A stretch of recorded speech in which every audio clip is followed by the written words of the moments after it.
Joey Mills here for Sportsman Boxing and Betfred, and I'm joined by Eddie Hearn. Eddie, how are you doing today? Fantastic, thank you. All good after a great weekend in Atlantic City and ready for Sheffield this Saturday. And then the small matter of Ben Eubank the week after, then Times Square, Riyadh the same weekend, and Johnny Fisher coming up against Dave Allen. Mad times.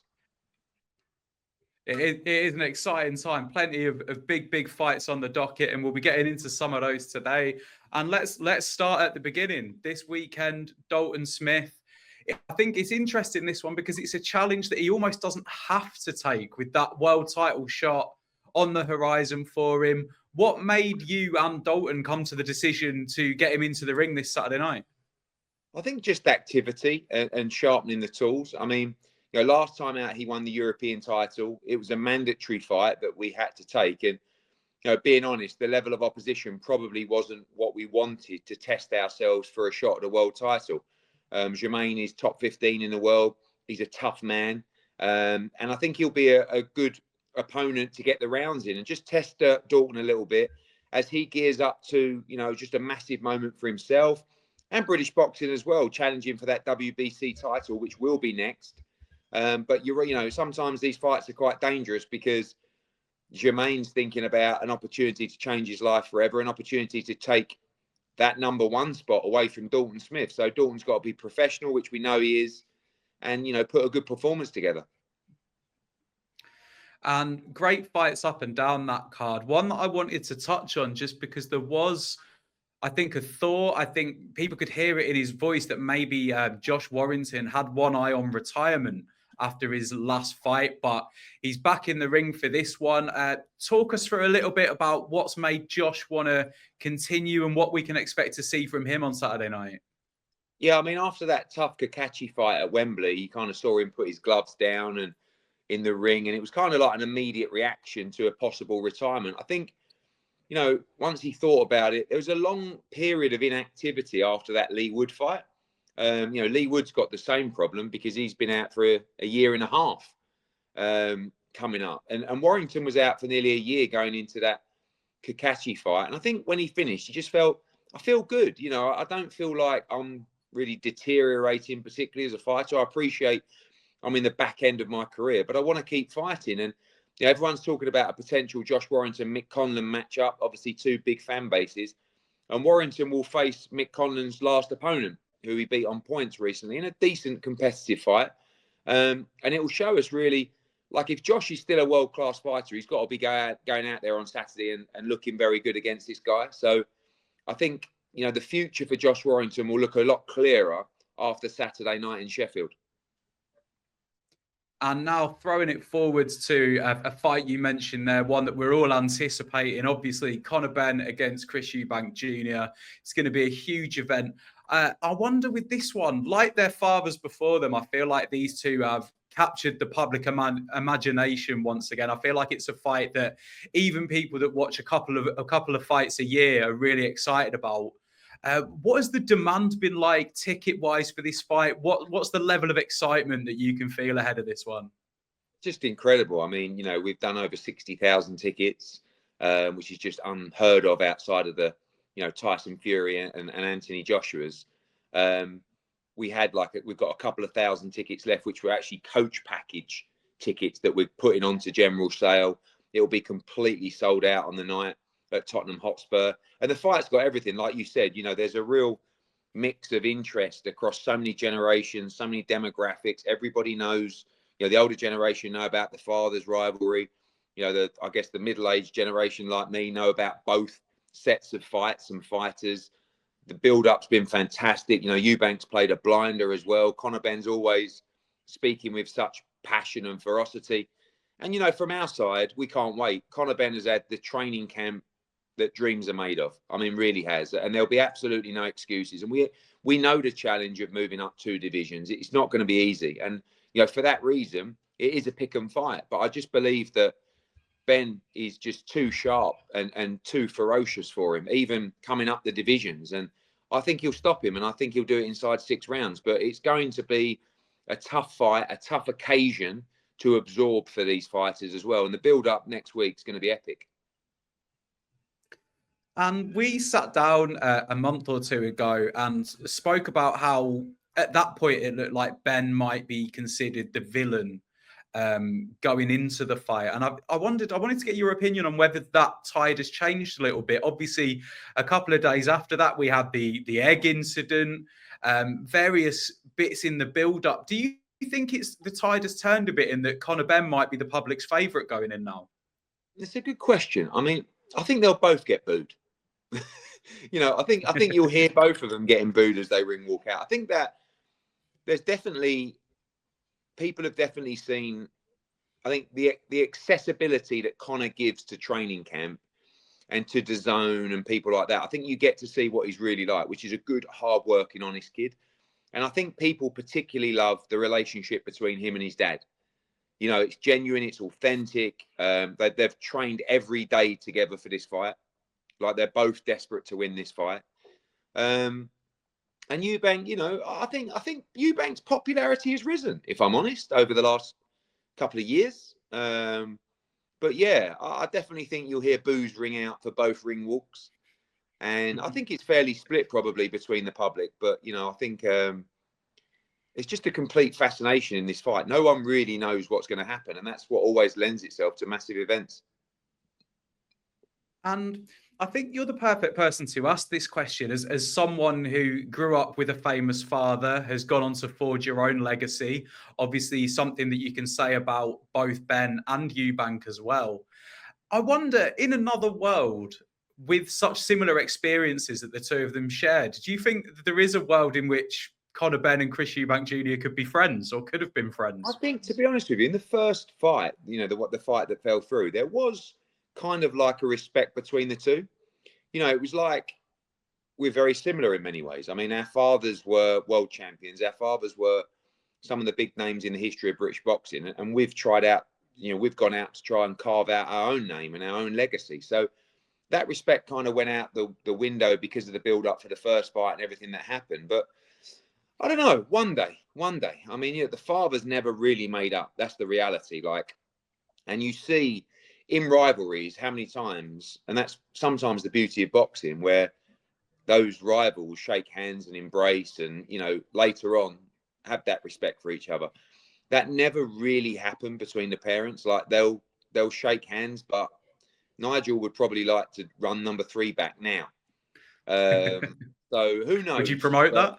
Yeah, who knows? But I think it's going to be the kind of fight that will garner respect at the end of it, because I know Conor Benn will give everything in that ring next weekend. And listen, so will Eubank. He's a tough kid. He's got plenty of pride as well. So you're going to see a brilliant fight. And I wondered, another element of the build-up that has caused a lot of excitement, a lot of interest online was the little set 2 that you had with Ben Shalom in the immediate aftermath of the, we'll call it the egg incident.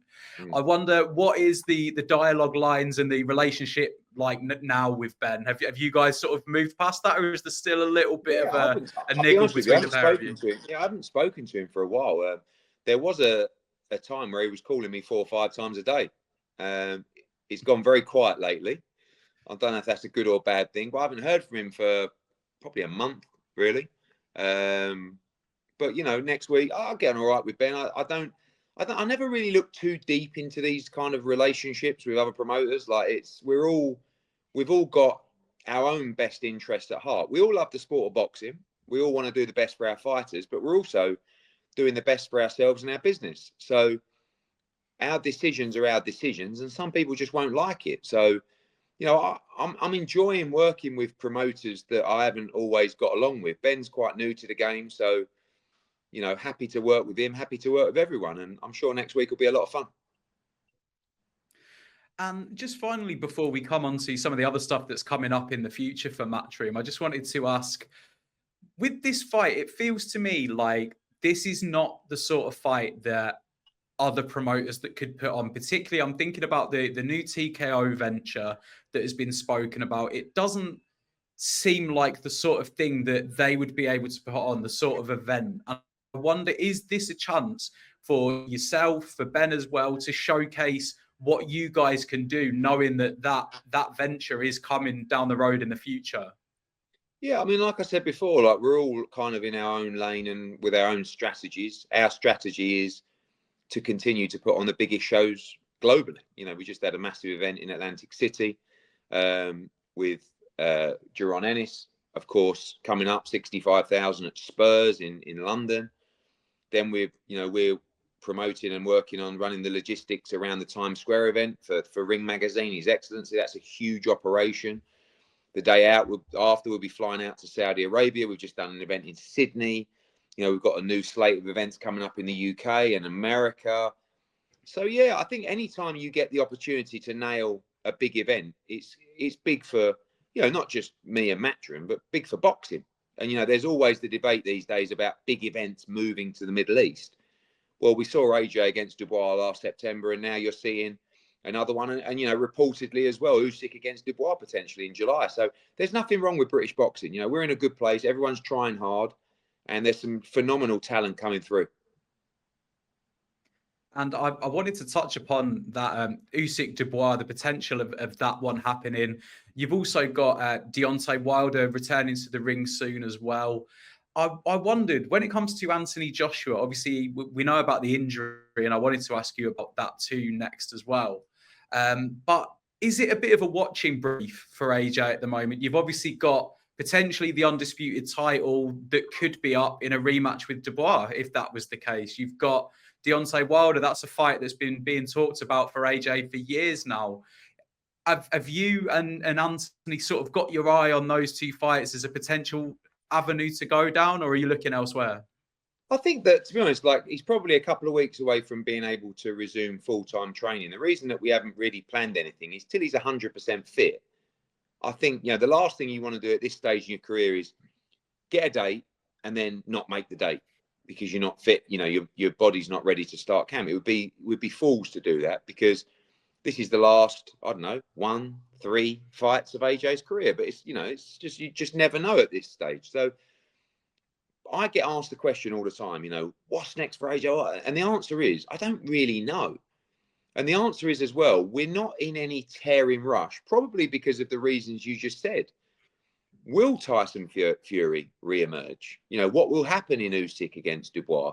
Will Deontay Wilder be ready for a big fight? What's Parker going to do? What's Caballero going to do? I don't know. Like, and every time I say, like, AJ's that big, he can really pull any fight in he wants at any time. But what he can't do is pull in the Fury fight because we're waiting on Fury. So, but at the same time, whilst he's not ready to start full-time camp, we're also ready and prepared to just chill and just see what happens, you know. So he'll be back in camp soon, and we're definitely looking to fight back end of the summer. I mean, it's not, you know, we don't want to hang around. We don't want a year out and all that kind of stuff. So yeah, watch this space. And you mentioned Fury there. I'd love to get your perspective on it. He seems to have moved into a mode of teasing things a little bit more. There was the Old Trafford tease that ended up being Soccer Aid. He's posted pictures and videos of himself on the bags recently as well. Do you think the return is going to happen? If you were a betting man, if you were to lay money on it, do you think we will see Tyson Fury in a ring at least once more? Yeah, I do. You know, if I was to bet on it, I would bet that he will return. But, you know, at the same time, you never really know what he's thinking. I think, you know, what I will say is, and I've said it before, his two performances against Usyk were very good performances. Like, there was no signs that he was deteriorating in the fight and, you know, that he's not the fighter he once was. So in that respect, I think you've got two guys pretty much in their primes, really. And that's appealing for the fight. So I just think at some point Tyson's going to sit there and go, yeah, let's do it. Because he knows he can help deliver the biggest fight in the history of British boxing. But it's going to have to be on him. You know, when he does do that, when he reaches out to AJ or however it plays out, the fight's going to get made in a phone call. So I guess we'll just have to wait for that phone call. And while we are waiting, I wonder, where do you rank Conor Benn and Chris Eubank Jr. in terms of the size of fights we've seen in the history of British boxing? Where would you place that one, at least ahead of time, potentially? Yeah, I mean, look, you've got obviously Froch Groves. You know, I'm talking of recent times, you know. So certainly since I've been promoting, Froch Groves was phenomenal at the time. Joshua Klitschko, You know, Joshua Parker down at Millennium Stadium was 80,000. Povetkin. Then you got Fury against White was a big show. But this is something different. This is outside of the heavyweight. So this is the biggest fight in British boxing history since Froch Groves. I think you can say that, outside of the heavyweight division. And that says it all, really. I mean, when have you ever seen a fight that doesn't involve a heavyweight draw up 65,000 people in a stadium? And it takes this kind of story, it takes this kind of narrative, and it takes this kind of fight. And, you know, away from the storyline, I really believe you're going to get a brilliant, brilliant fight next Saturday. And you have mentioned it before, but just once more for emphasis, your prediction of how Conor Benn finishes this fight. I just think too sharp, too early. And I think he has to be effective early in this fight. And I believe for that reason, he'll stop Chris Eubank inside 6 rounds. Inside 6 rounds. Okay, Eddie Hearn, thank you so much for speaking to us today. As always, it's been an absolute pleasure. No problem.